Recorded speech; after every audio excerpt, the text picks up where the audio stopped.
En Aragón Radio, Villanos de Aragón. Una serie de historia de Aragón con Sergio Martínez y Santiago Navascués.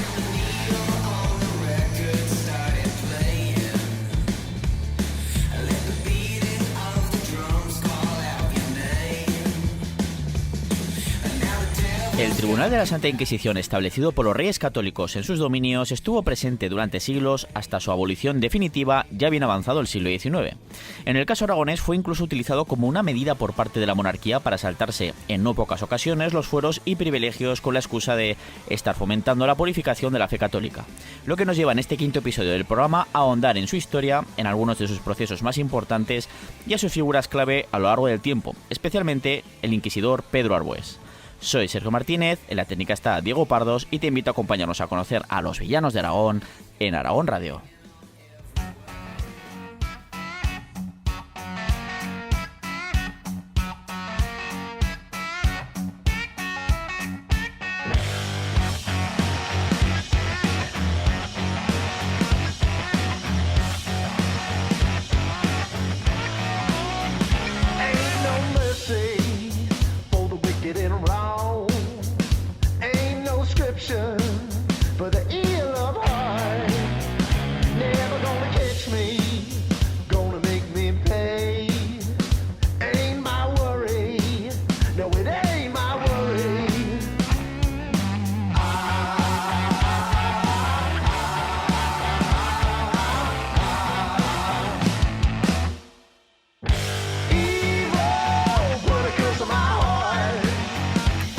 Después de haber tratado ya varias figuras como a los reyes Felipe II, Felipe V, Jaime I o al inefable Lupercio Latras, buen bandido o peor persona, esta vez nos vamos a centrar en una institución y algunos personajes también pues conocida por todos como es el Tribunal de la Santa Inquisición, especialmente en su existencia a lo largo de varios siglos en Aragón y también en algunas de sus figuras clave, como decía, algunos de ellos incluso considerados mártires y santos, como es el caso de Pedro Arbués. Una historia sin duda también muy manipulada por la famosa leyenda negra que exageró las actuaciones inquisitoriales y que incluso se inventó algunos de los métodos de tortura que supuestamente se utilizaban y que hoy en día adornan algunos de esos variopintos museos del horror que podemos encontrar en algunos lugares, pero que nada tienen que ver con los instrumentos que utilizaba la Inquisición, por ejemplo, para torturar. Eran ingeniosos, pero no tanto. No hacía falta inventar cosas así con pinchos, como vemos a veces en esos museos, por llamarlos de alguna manera. Y bueno, para contar esta historia, pues como siempre, como no podía ser de otra manera, me acompaña el doctor en Historia, Santiago Navascués. Bienvenido, Santiago. Hola a todos, queridos oyentes. Tema tenebroso, el que nos toca hoy, la Inquisición, ¿no? Cuanto menos, y sobre todo personajes, ¿no? Importantes de la Inquisición que hicieron pues mucho daño a nuestra tierra, como pues Pedro Arbués, ¿no? Bueno, sí, y sobre todo, pues eso, Pedro Arbués. También es verdad que comparativamente con nuestra mentalidad actual, que dices qué barbaridades hacían, también claro. Son hijos de su tiempo, pero bueno, al final, pues si había que hablar de villanos de Aragón en este programa, pues hemos pensado que sí, que Pedro Arbués y algún personaje más que saldrá por ahí, y también la propia Inquisición, pues se merecían también un pequeño episodio, ¿no? Un pequeño aporte, que ya hemos hablado en otros programas en Historia de Aragón, ¿no? Nuestro programa estrella, pero que no de la forma tan profunda que lo vamos a hacer hoy, sobre todo metiéndonos más con el señor Arbués, que recordemos que sigue siendo santo. Sí, a ver, villanos, o sea, pero esto no solo en este programa, en todos los programas en general que hacemos de este programa, ¿no? De villanos de Aragón, o sea, son villanos ante nuestros ojos actuales, porque en la época a lo mejor para nada eran villanos. Bueno, alguno que otro sí. Alguno que otro sí. Pero bueno. Pero sí, exactamente, es una visión un poquito pues curiosa, también muy personal nuestra. Y también, bueno, algunos serían villanos para algunos sectores sociales y para otros a lo mejor serían héroes. Para otros, exactamente. Es que eso, oye, nunca llueve a gusto de todos, como se suele decir. Pero bueno, el caso es que se merecía estar aquí el bueno de Pedro Arbués, también la Inquisición.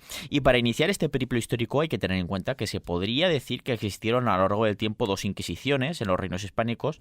En cuanto a la Inquisición, incluso podríamos decir tres a nivel europeo, porque no lo hemos metido, pero estaría también en el siglo XVI, se crea la Inquisición romana, que se le llama, ¿no? Más papal, digamos, pero esa la dejamos ahí, ¿no? Porque nos centramos en los reinos peninsulares y sobre todo la Corona de Aragón y el Reino de Aragón, que es lo que nos toca en este programa, ¿no?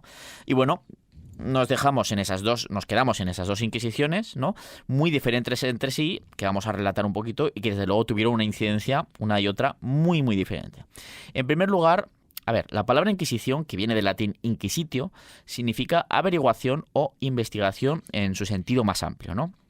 Y claro, acaba utilizándose ese nombre para un tipo de tribunal que se fue desarrollando en la Europa católica, que tenía como misión el investigar y castigar aquellos delitos contra la fe cristiana. Bueno, Santiago, te lanzo ya la primera pregunta. ¿Por qué surge esa especie de necesidad de mantener, digamos, pura las bases de la fe cristiana o incluso la fe católica?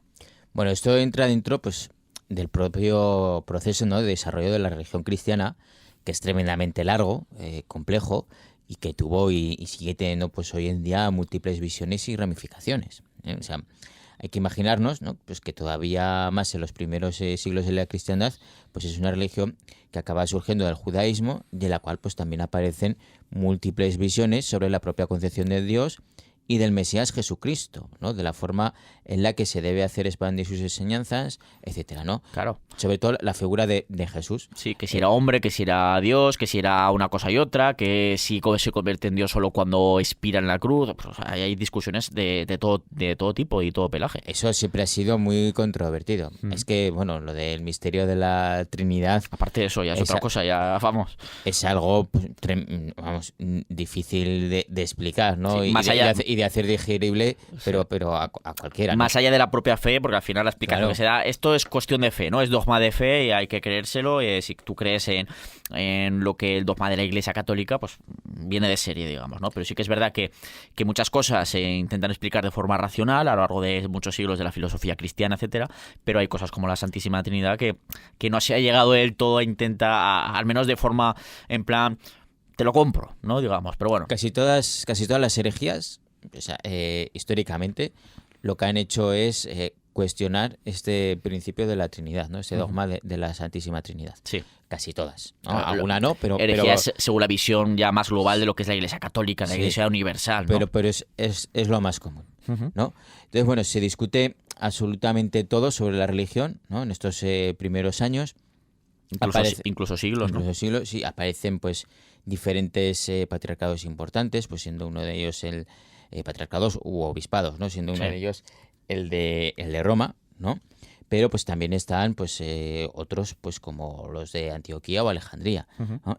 Así que bueno, con semejante diversidad pues se forman diferentes concepciones del cristianismo que, bueno, desde sus propios inicios, Sí. más que de un cristianismo habría que hablar de cristianismos. Muchísimos. Además, tú conoces muy bien este periodo, el inicio de la cristiandad. Has investigado mucho en tu tesis doctoral en su momento. Claro, o sea, bueno, desde un principio hay que hablar de cristianismos, luego unos cuantos cristianismos se ponen de acuerdo y acaban conformando, prefigurando lo que después era la Iglesia y diciendo pues qué textos son los canónicos, los que valen, y qué textos son apócrifos, son los de los que no se herejes. Los que no se incluyen al final en lo que será la Biblia, al final.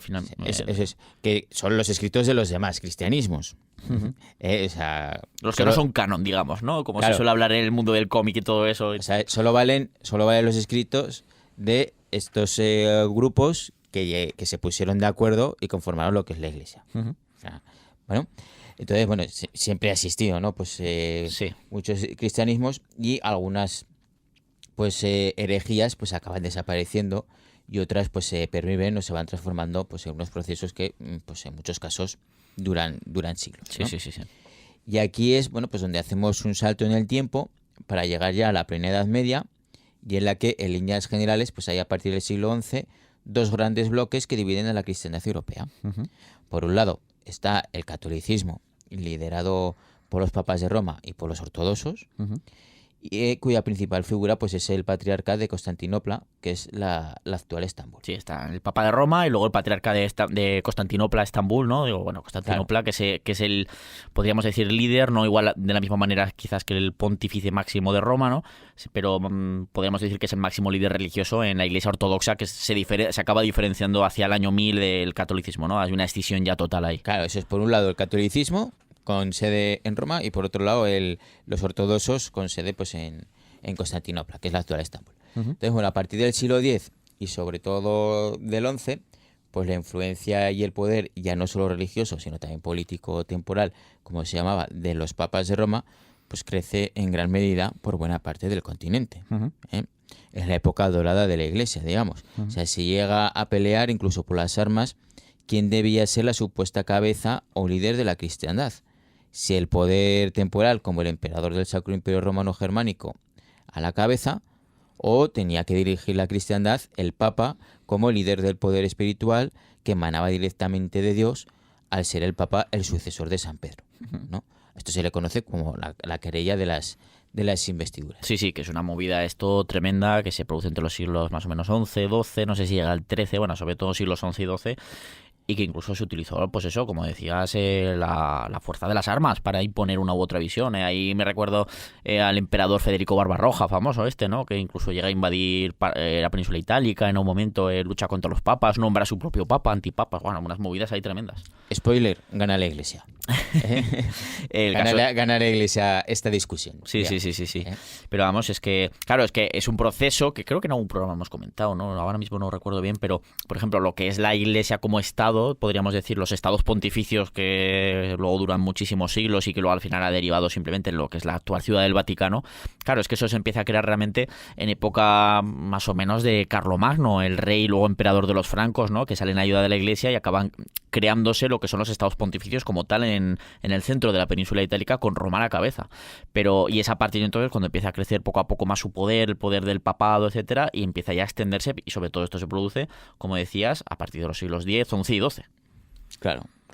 Entonces, bueno, pues es entonces, ¿no? Cuando, imaginaos, ¿no? O sea, después de esta querella de las investiduras, etcétera, cuando la Iglesia pues queda muy reforzada, ¿no? Es la época de mayor poder de la Iglesia. Entonces, la influencia papal es cada vez más fuerte, y es a partir de ese momento pues cuando se trata de expandir el cristianismo, mandando misiones de cristianización pues a la zona del mar Báltico, por ejemplo, etcétera, ¿no? O sea, donde estaban los vikingos, ¿no? Sí, incluso por ahí está, por los países bálticos creo que se crea la orden de los caballeros teutónicos o algo así, creo que se les llama, que están ahí para intentar ampliar la cristianización, también para ampliarse hacia la Europa del Este, donde estaban ahí consiguiendo más esto los ortodoxos, ¿no? Hay una pugna importante. Eso es, ¿no? Entonces, bueno, a su vez, pues también la Iglesia pues trata de aumentar su influencia imponiendo el rito romano, ¿no? Lo que significa pues que aquellas diócesis que lo siguieran, este rito romano, ¿no? Pues aceptaban el predominio papal, ¿no? Entonces es el caso del, pues en ese momento, incipiente reino de Aragón, que durante el reinado de Sancho Ramírez pues adopta ese rito dentro de una fuerte alianza con la Iglesia que incluye pues el convertirse en vasallos de la Santa Sede. De hecho, el rito romano entra a la península ibérica a través del Reino de Aragón, cuya iglesia es la primera en adoptarlo en la década de 1070, abandonándose pues a partir de entonces y de forma paulatina el rito mozárabe.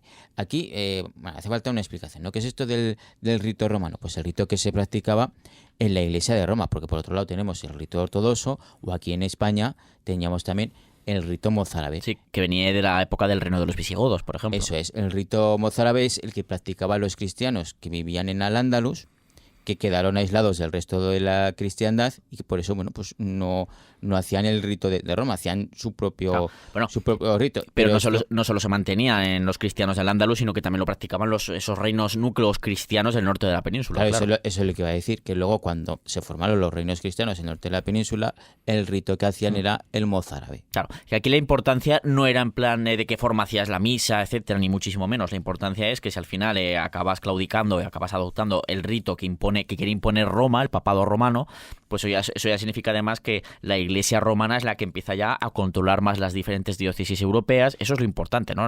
Al final la influencia y el poder que quiere ejercer Roma en toda la Europa cristiana. Esa es la lucha, ¿no? Y Aragón, el reino de Aragón es, como has dicho, importantísimo en este proceso en el aspecto de la península ibérica. Claro, porque es el pionero, digamos, el que lo introduce y luego le siguen los demás reinos y estados cristianos de la península. El primer lugar donde se hace ese rito romano se establece está en el monasterio de San Juan de la Peña, que era el gran monasterio, también era panteón real, ¿no? Lo había sido tanto de los reyes de Pamplona como ya ahora de los reyes de Aragón en ese momento, en la segunda mitad del siglo XI. Pero bueno, es importantísimo este aspecto porque ahí pues tienes muchas luchas por ahí de poder, religiosas, etcétera, que son claves en los siguientes siglos.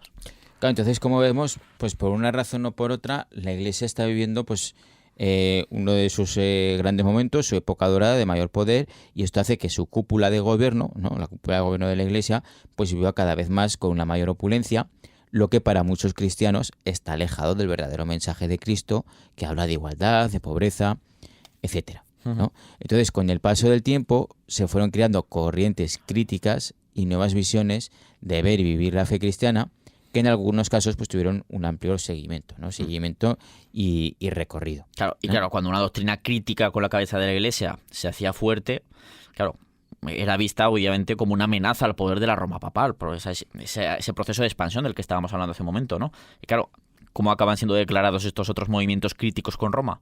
Pues como herejías, ¿no? Claro, en ese contexto, ¿no?, de opulencia de la Iglesia, ¿no?, pues tiene que declarar herejes y tiene que mostrarse fuerte contra otros movimientos cristianos que critican precisamente esa opulencia. Es que hay momentos en los que esto es más tardío a lo que vamos a comentar ahora, por ejemplo, pero ahí está el famoso papado de Aviñón, de la ciudad de Aviñón, en el que el papado abandona Roma y se va a Aviñón, pues ahí protegido por Francia y tal, ahí en el sur de la actual Francia. Y es que al papado de Aviñón, a los papas de Aviñón, que duró más de un siglo, es que se les llega a Aviñón por la opulencia en la que acaban viviendo, que de hecho los palacios papales son una chulada, se pueden visitar. Se le llama como la Babilonia, ¿no? La nueva Babilonia, o sea, como diciendo, es que esto es todo lujo, nada que no tiene nada que ver con lo que en teoría es el mensaje de Cristo. Claro, entonces, bueno, pues de ahí por eso, ¿no?, pues esa persecución con tanta hazaña de las herejías y la Inquisición, ¿no?, que acaba surgiendo como una herramienta para combatir estas herejías, ¿no? Claro. Herejías como el caso de los cátaros, que cogen mucha fuerza en la región de Occitania o Languedoc, o sea, en el sur de Francia, entre finales del siglo XII y la primera mitad del siglo XIII. Sí. Bueno, pues intentaron llevar a cabo políticas de catequización de unos cátaros que incluso veían al Papa pues como una especie de anticristo. Y ante el fracaso de esas políticas, ¿no?, de catolización, digamos, ¿no?, de catequización, pues se inició un verdadero exterminio por la fuerza de las armas, proclamando la cruzada albigense, ¿no? Esa en la que, bueno, pues es parte protagonista el rey de Aragón, Pedro II el Católico, que ¿qué es lo que hizo? ¿Qué bando apoya? Bueno, pues sale en defensa de sus vasallos cátaros del sur de Francia contra los cruzados. ¿Por qué? Pues porque eran vasallos suyos, ¿no? Sí, no porque estuviera de acuerdo con ellos y en plan, ¿qué Claro. bajos estos cátaros? Yo me voy a hacer cátaro. No, ni mucho menos. Se había ido incluso a Roma a ser coronado por un papa en 1204. De hecho, de ahí viene el apelativo de Pedro II el Católico, como decías, ¿no? Pero claro, lo que buscaba era precisamente una oportunidad que la encontró ahí para aumentar y afianzar su poder e influencia el de él y el de la Casa de Aragón en la región. Pero bueno, ya sabemos que muy bien no le salió, ¿no? Eso es, muy bien no le salió porque fracasó al perder la batalla de Muret en 1213, pues donde también perdió la vida. Sí, no le fue muy bien, la verdad. Entonces, bueno, pues a raíz de la herejía cátara, pues entra con fuerza en esa región, pero también la corona de Aragón, ese primer tipo de inquisición que tuvo como objetivo principal el perseguir a estos cátaros. Entonces, y es que, bueno, tras las diferentes campañas militares y matanzas, como las ocurridas en lugares como Pecers y Carcasona contra los cátaros, pues miles de cátaros huyeron y se escondieron en la península ibérica. Sí, el verano pasado estuve en Peciers y la verdad es que me chocó mucho porque no hay ningún recuerdo a eso. Digo, esto sería un hecho histórico que, digámoslo, en cualquier otro sitio yo creo que lo explotarían y no hay ningún tipo de recuerdo cuando se hizo una matanza tremenda. Lo de Peciers es cuando se supuestamente dijo el enviado apostólico, digamos, de Roma, que estaba ahí cuando consiguen abrir brecha y entrar en la ciudad los cruzados, que lo dicen, pero señor, aquí también hay católicos, no hay buenos cristianos, ¿no? No solo son cátaros, ¿cómo los vamos a diferenciar? ¿Qué hacemos? Y supuestamente dice, matadlos a todos. Dios ya diferenciará entre los suyos y los que no son suyos. Y dice, hala, venga. Y fue una escabechina tremenda, pero me chocó que no había aparentemente ninguna reminiscencia, ni ningún recuerdo a ello. La verdad es que me chocó mucho. Bueno, es curioso cuanto menos, ¿no? Entonces, bueno, son los papas Inocencio III y Gregorio IX, dos de las figuras principales, ¿no?, en ese desarrollo de esa primera Inquisición, o sea, para combatir a los cátaros, ¿no?, que basaron su forma de actuar pues en buena parte de la jurisprudencia de Justiniano I, que es emperador del Imperio Romano de Oriente o Imperio Bizantino, ¿no? En el siglo VI después de Cristo, o sea, mucho tiempo atrás, ¿no? De esta época, y cuyas leyes pues eran especialmente duras con lo que se consideraba una herejía, ¿no? Llegando pues a dictar incluso la pena de muerte al hereje. Sí, ahí tuvo un problema, estaba el monofisismo, si no recuerdo mal, ¿no? En parte de ese Imperio Romano de Oriente, sobre todo en la zona de Palestina, entre otras, de lo que había sido Judea, de Siria y tal, a donde era muy mayoritario esa visión, y eran cristianos, pero claro, su emperador los veía como herejes. Claro, luego pasa lo que pasa. Pero claro, y estas bases legales de Justiniano I del siglo después de Cristo es lo que se acabará utilizando ya en plena Edad Media, digamos, para esas persecuciones a estas herejías, ¿no? A las herejías de los cátaros, sí. ¿No? Entonces, en el año 1252, el Papa Inocencio IV pues autorizó con la bula Acestirpanda el uso de la tortura para obtener la confesión de aquellos que habían sido acusados de realizar alguna desviación herética de la fe cristiana. ¡Hala! Y entonces esta Inquisición, a la que se suele denominar Inquisición Pontificia, pues estuvo sobre todo presente, como decimos, en el sur de Francia y en el norte de la península itálica. Y es sobre todo hacia 1249, durante el reinado de Jaime I el Conquistador, cuando se introduce de lleno la corona de Aragón para perseguir a esos cátaros que huían de las últimas persecuciones de la cruzada albigense. ¿No? Pero Perdona que te corté, que has mencionado lo de Inquisición Pontificia, eso no confundirla con la que hemos mencionado al principio del programa, que es del siglo XVI, que sería la Inquisición Romana, ¿de acuerdo? Que es otra cosa diferente, ¿vale? Pero simplemente por puntualizar. Claro, pero esta Inquisición del siglo XIII, ¿no? Contra los cátaros, que se introduce en Aragón, es, digamos, una Inquisición light, Sí. Comparado con la que vendrá después, es cero azúcar y cero cafeína, ¿no? Eso es, O sea, es mucho menos invasiva, por así decirlo, que la Inquisición famosa, que es la que establecieron varios siglos después los reyes católicos Fernando II de Aragón e Isabel I de Castilla durante su reinado. O sea, uno de los objetivos de reinado, ¿no? de estos dos señores, pues era intentar pues señor y señora, ¿no? Eso sí, señor y señora. Reyes católicos, ¿no? Bueno, pues uno de los objetivos del reinado de este matrimonio, ¿no? Pues era intentar conseguir la unificación religiosa de sus dominios. De ahí que tomaran pues decisiones drásticas como la expulsión de los judíos que no se convirtieran al cristianismo en el año 1492. Sí, en plan, se lanza el decreto en abril del 92 y se dice, mira, si te quieres quedar tienes que hacerte cristiano, y si no, te llevas lo opuesto y allá tú. O sea, pero nuestro reino ya no puedes quedarte.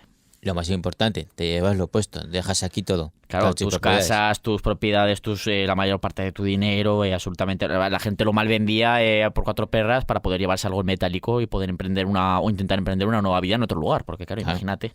Te vas pero dejando todo, ¿no? Entonces, claro, pues también, y así se hace la corona con eso, ¿no? O sea, también es verdad que una razón importante para tomar dicha decisión pues era que la monarquía se había endeudado muchísimo durante las guerras de Granada o la de sucesión castellana, que puso a Isabel la Católica en el trono, y de esa forma pues conseguían condonar buena parte de esa deuda. O sea, de los que se marchaban, pues claro, porque muchos judíos eran prestamistas, y a veces grandes banqueros. O también incluso a veces eran recaudadores de la propia monarquía, o sea, fíjate tú, pero fue al final una decisión realmente muy controvertida.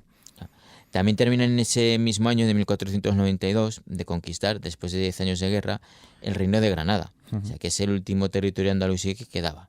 Entonces, claro, hay como una unificación, digamos, ¿no? Bajo un mismo credo, ¿no? Sí. Entonces, bueno, dentro de toda esa política religiosa, que evidentemente estaba muy ligada a lo político, Fernando e Isabel pues crean una nueva Inquisición, que no es como la del siglo XIII. No, esta ya es diferente, es la que vinimos a hablar en este programa de Villanos de Aragón, o sea, de esta institución junto a Pedro Arbués en Aragón, claro. Claro, pues Fernando e Isabel crean una nueva Inquisición para sus dominios, y con la idea de que estuviera totalmente controlada por la monarquía como institución, a diferencia de la anterior Inquisición, que era pues controlada por Roma, digamos. Controlada, sí, por el papado. No, pues esta no.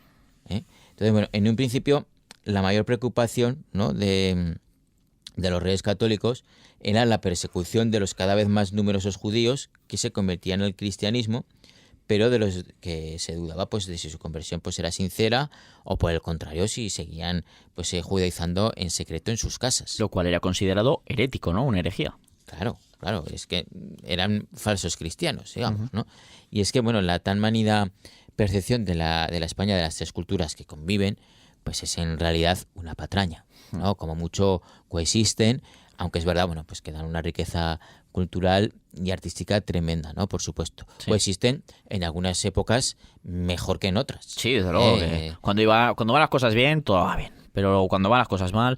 Pero es esto de que a veces la España de las tres culturas y tal, dice, bueno, es que vendido así parece que vivieran, salvo en determinados momentos, pues haciendo el kumbaya, dándose la manica, con el arco iris de fondo, ¿no? Pues en plan de todos el paraíso, digamos, pero no, o sea, ni mucho menos, porque al final pues era la época que era, con estos prejuicios religiosos y de lo que venimos hablando un poquito, ¿no? Que coexistir no es lo mismo que haya tolerancia, ¿no? De todas formas, hay épocas, pues tanto en época de Al-Ándalus como luego de los reinos cristianos, en los que tenemos pues a lo mejor pues a judíos en la corte, Sí, ¿no? sí. En las cortes de unos y otros reinos, etcétera, y otras épocas, bueno, pues en las que Sí.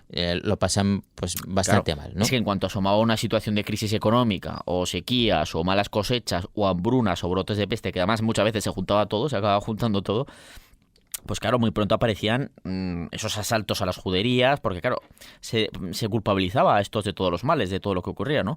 Ahí están, por ejemplo, historias como la de Santo Domingo de Val, o Santo Dominguito de Val, en Zaragoza. Una historia que es ubicada en el año 1250, pero que en realidad parece tener su origen precisamente en esta época de la que estamos hablando, es decir, mucho más tardíamente del siglo XV. Exactamente, Aunque, en 1400 y pico y no 1250, claro, cuando lo ubican. O sea, aunque esté ambientada en el siglo XIII, es ahora en el siglo XV cuando parece que se genera, ¿no? Claro, y además es una historia que luego vas a Inglaterra y tienes el mismo, es calcada, ¿no? O sea, también, o sea, es una historia, la de Domingo de Val, que cuenta que un grupo de judíos de Zaragoza pues secuestró a un niño llamado, pues eso, Domingo de Val, y lo torturan hasta matarlo, intentando además hacerle jurar de su fe cristiana. Lo acaban crucificando, bueno, lo martirizan realmente, ¿no? Acaban simulan en un niño el martirio de Jesús. Exactamente. En la sede de Zaragoza hay una capilla dedicada a una cultura súper chula, dedicada, que parece, a simple vista, tú pasas por ahí, parece que es un Cristo, pero luego ves, no, eso no es un Cristo, es un niño que está ahí crucificado, y está dedicado esta capilla a este Domingo de Val, de esta historia que realmente, pues eso, que tal cual no ocurrió ni mucho menos, ¿no? Y bueno, lo acaban matando, se deshacen del cuerpo a cachicos, por fascículos, según esta historia, ¿no? La cabeza por aquí y tal, y un milagro pues hace surgir el cadáver en diferentes puntos, y además mostrando quiénes eran los culpables del crimen, y los consiguen cazar y los acaban, que casualmente eran judíos. Exactamente, ¿no? Claro, son historias que realmente no tienen ni pies ni cabeza, ¿no? Como la de que eran los judíos quienes, envenenando los pozos de agua, los que provocaban los brotes de peste bubónica cuando llegan en el siglo XIV, ¿no? A la península ibérica. Pero en una sociedad en la que no se entendían los motivos de muchas de estas tragedias, pues claro, había que culpabilizar a alguien, ¿no? Porque realmente, si te pones a pensarlo, es una emoción muy humana el enfocar las iras contra algo o alguien que nos causa angustia o dolor. O sea, lo seguimos haciendo hoy en día. Muchas veces también, por ejemplo, siempre me gusta poner este ejemplo de fallece de forma un poco inesperada un ser querido, a quien no se le pasa por la cabeza en cierto momento, al menos, en plan, los médicos no han hecho lo que deberían hacer, o cualquier cosa, ¿no? O, pues imagínate en esa época en la que cosas como esas hambrunas, una sequía que dura años, no hay cosechas, la gente pasa hambre, o aún más. Llega esa peste negra hacia 1348, que acaba matando a más de un tercio de la población europea. Pues imagínate, o sea, que la gente no lo entiende, pues dice, ¿de quién es la culpa? Pues seguro que de los judíos que están envenenando los pozos o cosas así, ¿no? O que hacen ritos raros al demonio para que no llueva. Pues sacrifican a niños. Sí, exactamente. Entonces, bueno, con casos como estos, pues podemos entender pues esa casi obsesión, ¿no?, de la sociedad medieval del siglo XV, que llevaba ya mucho tiempo pues viviendo pues frecuentes hambrunas, guerras, crisis económicas y los brotes de peste pues de los que habla Sergio, ¿no? Lo que hizo pues que aumentaran los casos de violencia contra la población judía. Bueno, pues para controlar esto es ahí cuando se introduce esa Inquisición después de muchas negociaciones con Roma, ¿no?, de los reyes católicos, ya que el Papa Sixto IV pues no estaba del todo a favor de conceder semejante poder a los monarcas, ¿no?, y que la Santa Sede no tuviera ni voz ni voto en la elección de los inquisidores, ¿no? Porque los reyes católicos proponen una Inquisición, pero controlada por ellos, Eso es. ¿no?, por la monarquía. Entonces, bueno, finalmente, pues a pesar de esto, ¿no?, pues se llegó a un acuerdo, y en el año 1478, pues el Papa Sixto concedió la bula Exigit Sincerae Devotionis, que es una bula que tenía pues un enorme significado, pues venía también pues aparejada con todo el reconocimiento final a Isabel y Fernando en su casi alcanzada victoria en la Guerra de Sucesión Castellana, que finaliza al año siguiente. Sí. se va a la bula exige sincerae devotiones, ¿no? Que sería como exigir una sincera devoción o algo así, ¿no? A los cristianos o algo así. Eso es. Entonces, bueno, esa bula pues suponía el apoyo papal a la causa de Fernando e Isabel en unos tiempos que todavía no estaba acabada la guerra por la sucesión al trono castellano. Y en el que intervenían incluso, no solo era una guerra civil, sino que también participó Portugal, va apoyando a Juana Beltraneja, que era realmente la heredera al trono de la hija de Enrique IV de Trastámara, y creo que también intervino Francia, me parece, aunque no tanto, pero efectivamente. Es decir, que fue un conflicto bastante importante, pero al final salieron victoriosos los reyes católicos, termina la guerra en 1479, y además en ese mismo año muere Juan II de Aragón y Fernando el Católico se convierte además de rey de Castilla también en rey de Aragón, por herencia, evidentemente. Y al final, bueno, pues acaban haciendo con el trono de todo eso, ¿no? De la corona de Aragón y la corona de Castilla. Bueno, pero después de todo este proceso. El caso es que con esa bula, ¿no? de papal, pues los reyes católicos conseguían así el permiso para desarrollar su propia Inquisición en sus dominios de las coronas de Aragón y de Castilla. Y lo más importante, el hecho de controlar su dirección y el poder nombrar a sus inquisidores. Claro, los monarcas pasaban una lista que hacían ellos, pero en plan, bueno, nos da igual que elija uno que otro porque cualquiera de estos nos gustaría, ¿no? Pero así había esa afición de que lo elegían entre los monarcas y el papado, pero al final no, era siempre alguien que quería a los reyes católicos. Claro, o sea, pasaba una lista de candidatos y luego pues Roma pues los ratificaba, ¿no? Más que no ponía pegas casi prácticamente nunca, ¿no? Pero el control estaba en manos de los monarcas, que era lo que habían buscado. O sea, si plantamos la Inquisición, tiene que ser controlada por nosotros, por la monarquía, y ya está. Con nosotros y más adelante los siglos venideros. Claro. Entonces, al principio, pues se implantó solo en el Reino de Castilla, eligiéndose a Tomás de Torquemada como inquisidor general. Este fraile dominico había alcanzado pues el puesto de confesor de la reina Isabel, logrando así una gran ascendencia sobre los monarcas. Aunque sigue estando en debate, se considera que el propio Torquemada era descendiente de judíos conversos. Fíjate lo que son las cosas. Se suele ser el que cuando va alguien que es una persona que es con el tema que sea, que es una obsesión y tal, luego rebusca y dices, pues si estás yendo en contra de tus propios orígenes, digamos, ¿no? Es una común a lo largo de la historia. También se hablaba de Hitler, no sé, que tenía un abuelo o una abuela judía, no sé si es verdad o no, pero siempre se ha hablado, ¿no? Un poquito de esa ascendencia. A saber. Se han hecho muchas explicaciones, pero suele aparecer por eso que tampoco está en el caso de Torquemada totalmente asegurado, pero suele aparecer estas cosas cuando ocurren estas situaciones. Bueno, también porque se suele buscar contradicciones, ¿no? a estos personajes también, ¿no? O sea, bueno, el caso es que de ser así, pues sería todavía más peculiar la hazaña con la que, bueno, pues se empleó precisamente para perseguir a aquellos judíos o descendientes de estos que se habían convertido al cristianismo. Claro, porque la Inquisición no fue hecha para perseguir a musulmanes, que todavía quedaban esos mudéjares, ¿no? O a judíos. No. Era perseguir a aquellos que lo habían sido, una cosa u otra, pero se creía que en el interior de sus casas en secreto pues seguían judaizando o creando o desarrollando ritos musulmanes, y lo cual ya eso sí que era considerado herejía, ¿no? Estaba para perseguir a los malos cristianos. Sí, y luego ya en el siglo XVI con las reformas luteranas, etcétera, pues ya a los cristianos reformistas también se les persigue, pero en esta época todavía era para eso, para los que se portaban mal, ¿no? Eso es para perseguir a los malos cristianos y, claro, pues un cristiano que seguía con ritos o con creencias judías o musulmanas, pues era un mal cristiano, ¿no? O sea, también fue uno de los mayores impulsores del decreto de expulsión de los judíos tanto en Aragón como en Castilla, ¿no? Tomás de Torquemada, en el año 1492. Y fue unos años más tarde cuando se empezó a implantar en los estados de la Corona de Aragón esta Inquisición a raíz de una nueva bula concedida en el año 1483.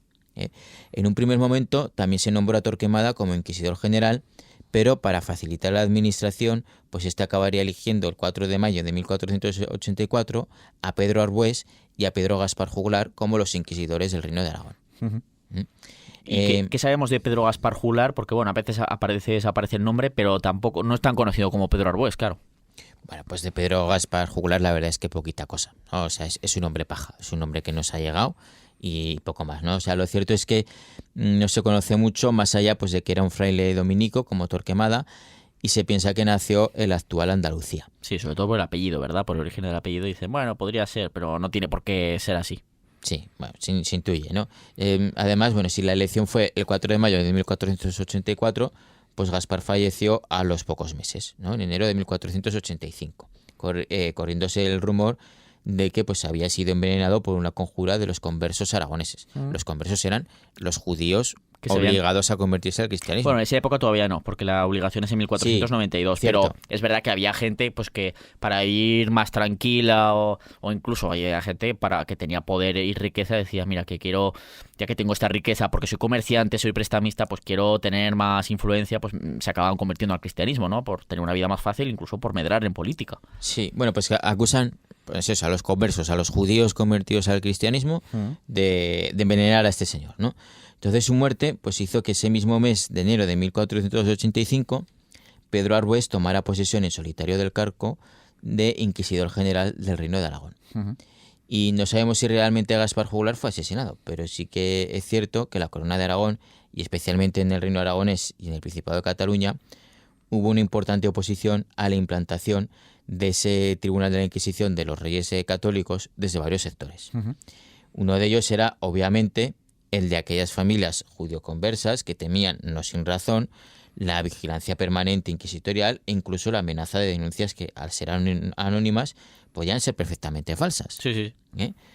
Fruto pues de rencillas personales y que encima pues eran estudiadas en muchos casos por medio de la tortura si la denuncia era grave, como hemos comentado pues hace ya un rato. Sí, es que de repente, o alguien, por ejemplo, si eres un prestamista, imagínate que un ya denominado cristiano viejo, es decir, estos cristianos que supuestamente tenían varias generaciones de familia cristiana o que siempre habían sido cristianos, ¿no? Pues había pedido un préstamo a un señor, a un judío converso, que era cristiano también, y hay un momento en que no puede pagarlo y decide crear o hacer una denuncia falsa diciendo, he visto a este señor que no come carne de cerdo, o cosas así, ¿no? Que los judíos no pueden hacerlo, igual que los musulmanes y tal. Y claro, ahí se iniciaron unas pesquisas que como resulta que esa persona que estuviera más metida en política, ese judío converso, tuviera enemigos importantes que lo solían tener por envidias y tal, pues ya estaba liada la cosa y pues claro, era un miedo ese que aunque fueras totalmente inocente y fueras un cristiano totalmente convencido y tal, pues podías acabar siendo torturado, encarcelado por la Inquisición o lo que fuera. Sí, por no tener 8 apellidos aragoneses, digamos, ¿no? Y tener algún apellido judío. O al menos 8 apellidos cristianos. O ¿no? 8 apellidos cristianos, sí. Sí. ¿no? Bueno, era un...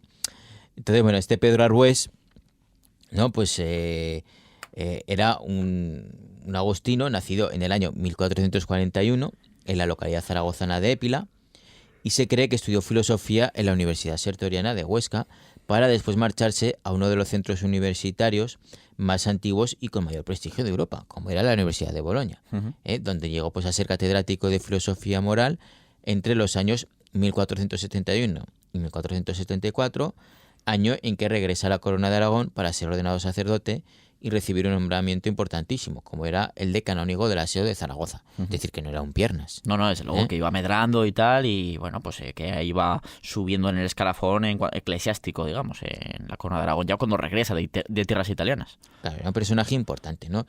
Y así fue el camino pues que le llevó a ser nombrado Inquisidor General de Aragón, comenzando una actividad muy fuerte a los pocos meses en los que estuvo en el cargo. O sea, entre su jura en enero de 1485 y su asesinato en el mes de septiembre de ese mismo año. La oposición al nuevo tribunal tenía una doble vertiente, o sea, la que ya hemos mencionado por parte de los judío-conversos, como es lógico, pero también a nivel institucional y de buena parte de la nobleza aragonesa. ¿Y esto por qué sería? Pues porque lo veían este tribunal, muy acertadamente de hecho, como una nueva fórmula por parte de la monarquía para conseguir saltarse los fueros aragoneses si era necesario, o sea, las leyes aragonesas. Porque si había algún fuero que impedía alguna acción de la monarquía, pues contra alguien, ¿no? Contra algún aragonés, pues ésta utilizaba todo el poder inquisitorial para convertir ese asunto, de la índole que fuera, en un asunto religioso, ¿no?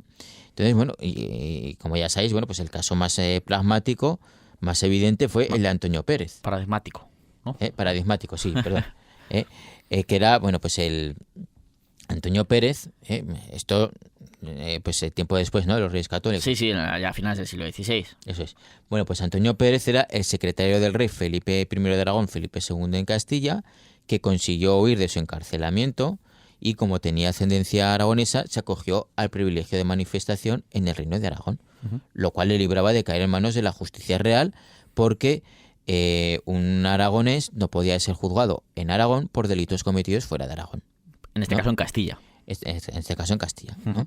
Entonces, bueno, pues para poder echarle el guante, ¿qué es lo que hace el rey? Pues el rey Felipe utilizó al Tribunal de la Inquisición haciendo acusaciones falsas de herejía y homosexualidad, cargos que entraban dentro de la competencia del Santo Oficio, y así ya no está protegido por las leyes aragonesas, ¿no? Y así fue pues como el intento de trasladar a Antonio Pérez de la cárcel del Justicia Mayor del Reino de Aragón a la de la Inquisición, ubicada en el Palacio de la Aljafería, pues fue lo que acabó provocando 2 levantamientos populares en la capital de la aragonesa y que derivaron en la rebelión de 1591 con la declaración de contrafuero de las acciones del monarca. Sí, es que se lió pardísima, o sea, con esa rebelión aragonesa. Claro. A esto hay que añadir, aparte de este asunto, ¿no?, de que era utilizada por la monarquía a su antojo, la Inquisición, hay que añadir que en Aragón existía la presunción de inocencia. ¿No? O sea, las leyes aragonesas eran garantistas. Había que demostrar, digamos, más que eras culpable, no al nivel de ahora, evidentemente, pero no era en plan que tenías que demostrar tu inocencia, sino al revés, casi, ¿no? En este caso. Claro, tenían que demostrar tu culpabilidad, ¿no? Y esto la Inquisición pues se lo salta a la torera porque la Inquisición nunca se equivocaba al ser una institución eclesiástica. O sea, una vez pues te juzgaba la Inquisición, es que eras culpable sí o sí. Sí. O sea, estaba la infabilidad de, al final, pues está esto un poco por inspiración divina, o sea, al fin y al cabo, ¿no? Era un poquito ese era el pensamiento. Claro, entonces, una vez en la Inquisición llamaba a tu puerta, lo que se iba a discutir era qué castigo se te aplicaba, pero ibas a ser culpable sí o sí. Entonces, claro, esto chocaba completamente contra la presunción de inocencia. Además, ocurre otra cosa, que es que cualquier persona vinculada con la Inquisición, que tenemos en esta época a muchísima gente trabajando para la Inquisición, muchos de ellos de forma anónima, ¿no? Informantes, por ejemplo, que son familiares, etcétera, pues esta gente que trabajaba para la Inquisición, en la práctica estaba por encima de la ley, porque cualquiera que le acusara de un delito, pues era acusado de hereje y ya no había escapatoria. Sí, prácticamente, a salvo que tuvieras buenos contactos en las altas esferas, pero realmente en cuanto te pasaba eso ya habías caído. Claro. Te las podías dar por fastidiado, por no decir otra palabra. Entonces tenemos una gente que puede hacer las fechorías que les dé la gana, que si cualquier vecino dice, oye, que fíjate lo que ha hecho, que me ha robado en el huerto, que ha violado a mi hija o que...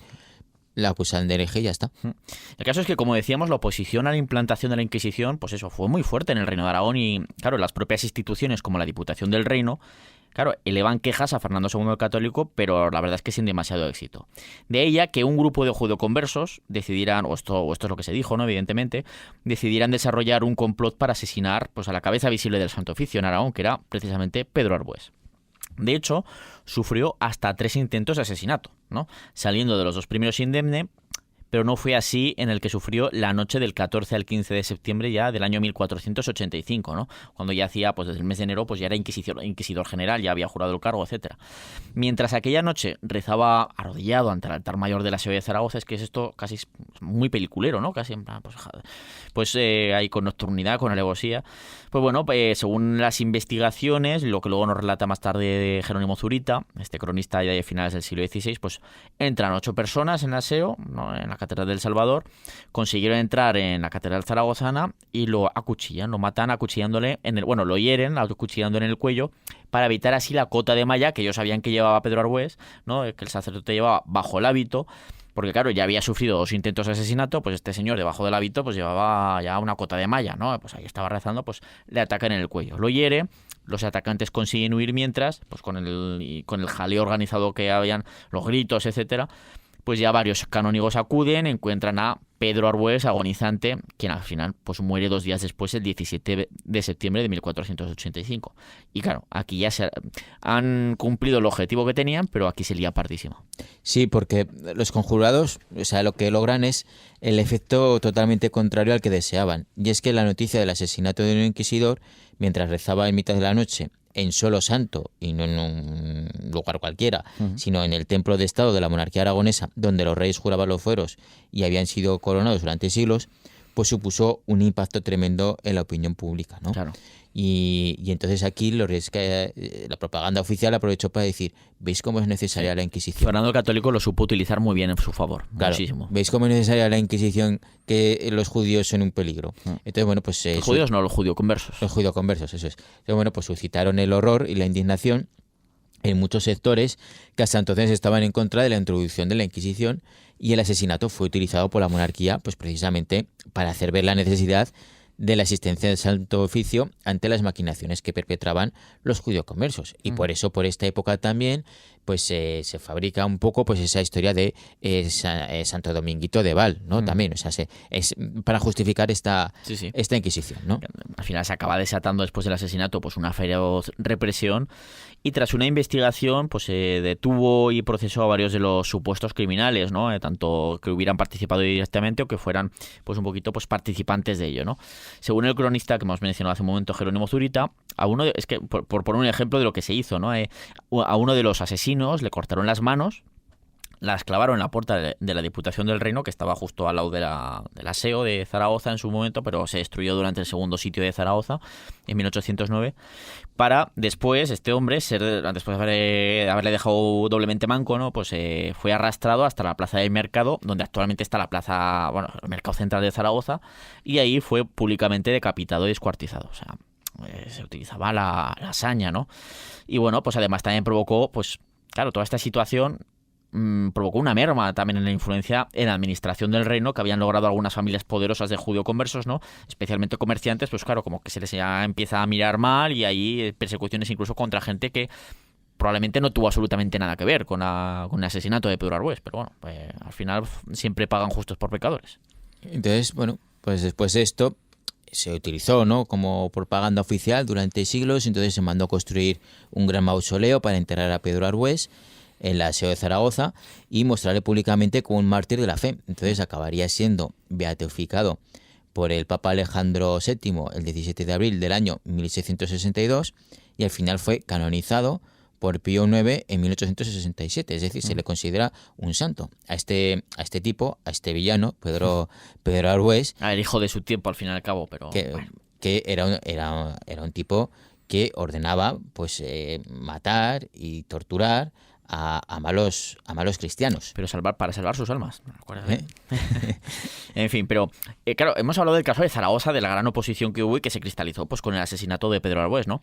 Pero esa oposición no fue solo en Zaragoza, también fue muy fuerte en la ciudad de Teruel. Es que en 1484 se armó una muy gorda porque los magistrados que gobernaban la ciudad de Teruel y los propios turulenses, es que en ese año 1484 impidieron a los inquisidores entrar en la ciudad, ¿no? Lo que fue respondido evidentemente con estos inquisidores, dicen, no nos dejáis entrar, pues excomulgamos a todos los magistrados que gobernaban la capital turulense. Claro, pues estos magistrados, junto al apoyo de buena parte del clero turulense, el clero de Teruel, llegan a escribir al rey Fernando pues quejándose, fíjate lo que nos han excomulgado, no puede ser esto, bla bla bla, que aquí no es necesaria la Inquisición, aquí todos somos buenos cristianos, aquí no.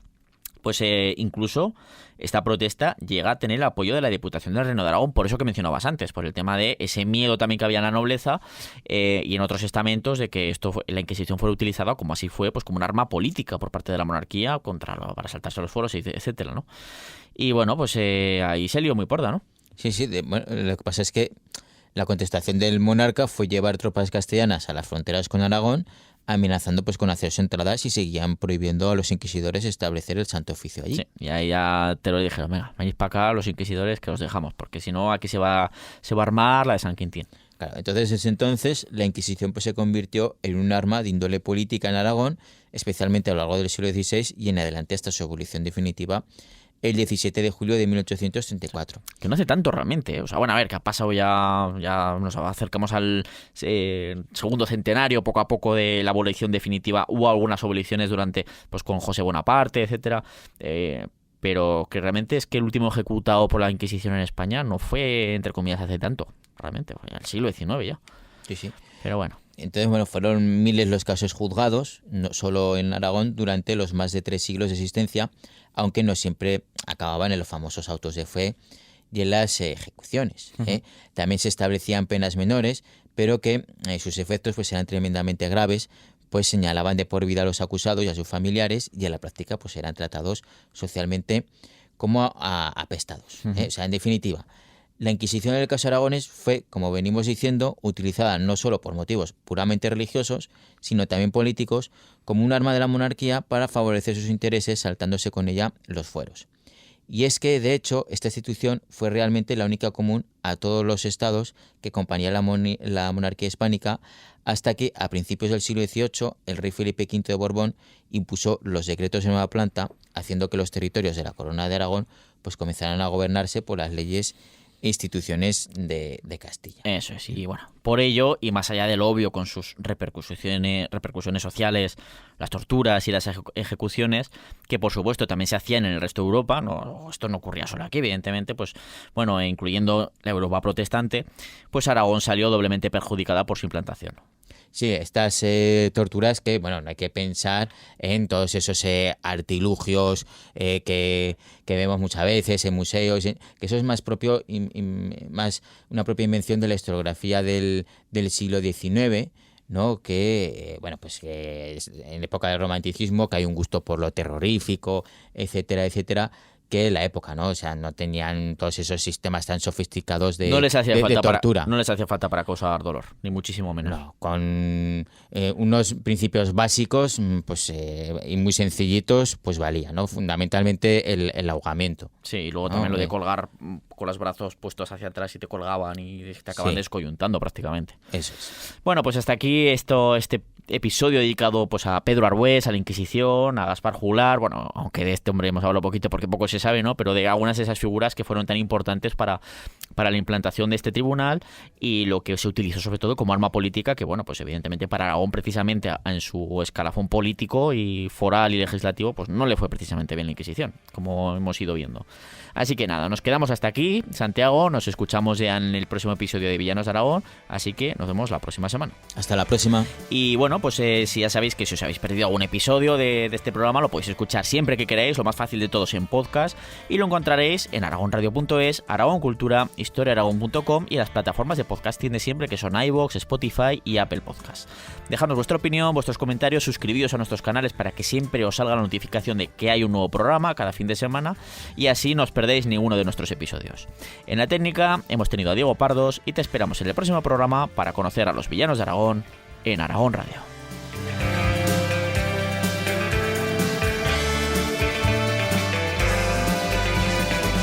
En Aragón Radio, Villanos de Aragón.